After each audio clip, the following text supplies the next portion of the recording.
امام مالک رحمہ اللہ کا قول اسماء و صفات کے بارے میں اس قاعدے کی حیثیت ایک بڑی منفرد اور مثالی. ان سے کسی نے پوچھا کیف الاستواء، اللہ تعالیٰ کا اپنے عرش پہ استواء کیسا ہے؟ امام مالک کے پسینے چھوٹ گئے. کیا پوچھ لیا اس نے؟ رحمان کیسا عرش پہ مستوی ہے، کس طرح مستوی؟ فرمایا الاستواء معلوم،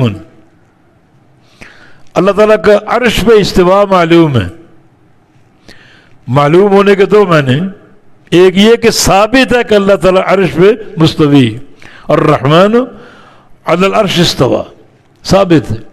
اور دوسرا یہ معنی کہ استواء کا معنی معلوم ہے، کسی چیز پہ چڑھ جانا، ارتفاع، بلند ہو جانا، یہ معلوم ہے.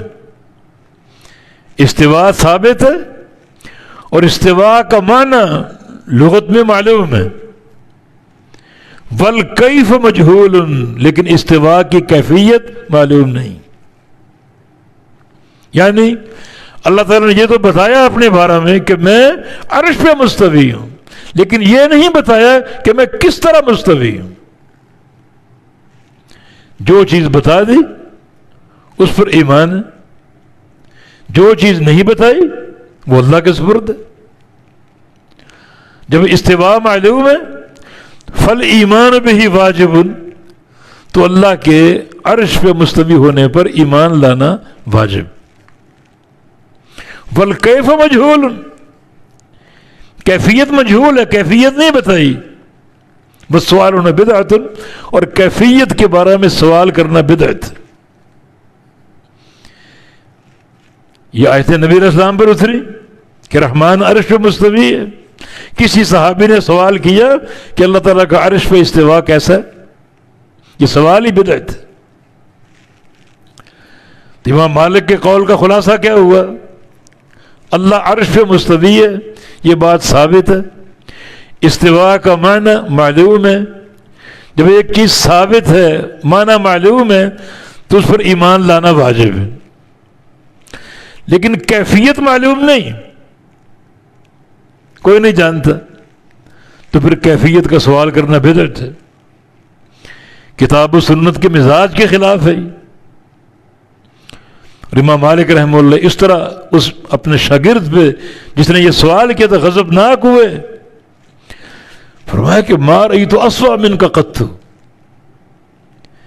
میں نے تجھ سے بدترین انسان کبھی نہیں دیکھا. اور اپنے شاگردوں کو حکم دیا اسے ہماری مجلس سے نکال دو، میرے گھر میں یہ ناپاک وجود ناقابل برداشت ہے، نکال دو اسے. اللہ تعالیٰ کے نام اور صفات کے بارے میں یہ عقیدہ کتنا واضح ہو گیا. اب سارے ناموں میں، ساری صفات میں، سارے افعال میں امام مالک کے قول کو بنیاد بنا لو. وہ سمیع البصیر، اللہ سمیع ہے. اس کا سمیع ہونا ثابت ہو گیا، اور سمیع کا معنی معلوم ہے، سننے والا. ایمان لانا واجب ہے کہ اللہ تعالیٰ سمیع ہے اور سننے والا ہے. سنتا کیسے ہے یہ اس نے نہیں بتایا. یہ بتایا کہ میں سنتا ہوں، کیسے یہ نہیں بتایا. جو چیز بتا دی اس پر ایمان ہے، اور جو چیز نہیں بتائی اس کی کیفیت کے درپے ہونا، اس کی کیفیت کا سوال کرنا بدعت. جو چیز بیان ہے اس پر ایمان ہے، جس پر بیان نہیں ہے وہ اللہ کے سپرد ہے. یہ عقیدہ ضرور ہوگا کہ اس کا سننا کمال کا ہوگا. انہوں نے بتایا نا کہ زمین پر جو چونٹی چلتی ہے آپ اس کو دیکھ رہے ہیں، کبھی چونٹی کے چلنے کی آواز سنی؟ حالانکہ سامنے چل رہی. رحمان اپنے عرش پہ سنتا ہے. کمال کا سننا، کمال کا دیکھنا، تاریک رات ہو، سیاہ رنگ کا پہاڑ ہو، اس کی تہ میں سیاہ چونٹی چل رہی ہو، اللہ اپنے عرش پہ اس چونٹی کو دیکھتا بھی ہے اور اس کی آواز کو سنتا بھی ہے۔ تو صفت سمیع ثابت ہے، صفت بصیر ثابت ہے، سمیع اور بصیر اس کا نام ہونا ثابت ہے۔ سمیع کا معنی معلوم ہے، سننے والا، بصیر کا معنی معلوم ہے، دیکھنے والا۔ یہاں تک ایمان لے آؤ۔ سنتا کیسے ہے، دیکھتا کیسے ہے، اللہ تعالیٰ نے یہ نہیں بتایا، یہ اللہ کے سپرد ہے۔ کیفیت کا سوال ہی نہیں کرنا، کیفیت پر گفتگو ہی نہیں کرنی، کیفیت کی کھوج نہیں لگانی، کیونکہ رحمان نے کیفیت نہیں بتائی اپنی کسی بھی صفت اور کسی بھی نام کی۔ صفت ید ہے، ہاتھ، اللہ تعالیٰ کے دو ہاتھ ہیں، یداہ مبسوطتان، اس کے دونوں ہاتھ فراخ ہیں۔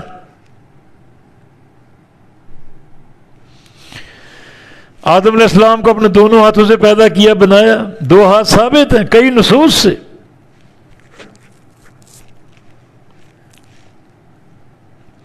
ایمان لے آؤ۔ اب کیا کہا جائے گا؟ وہی جو امام مالک نے کہا، اللہ تعالیٰ کی صفت ید ثابت ہے،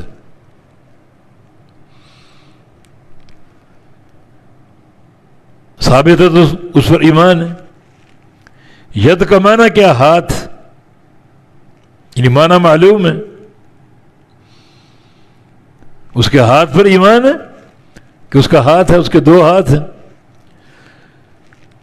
اور یدن کا معنی ہاتھ، عربی زبان میں ہے نا، عربی زبان میں یدن کا پہلا معنی کیا ہے؟ ہاتھ۔ یہاں تک ایمان لے آؤ۔ اس کا ہاتھ کیسا ہے یہ بیان نہیں ہوا، یہ اللہ کے سپرد۔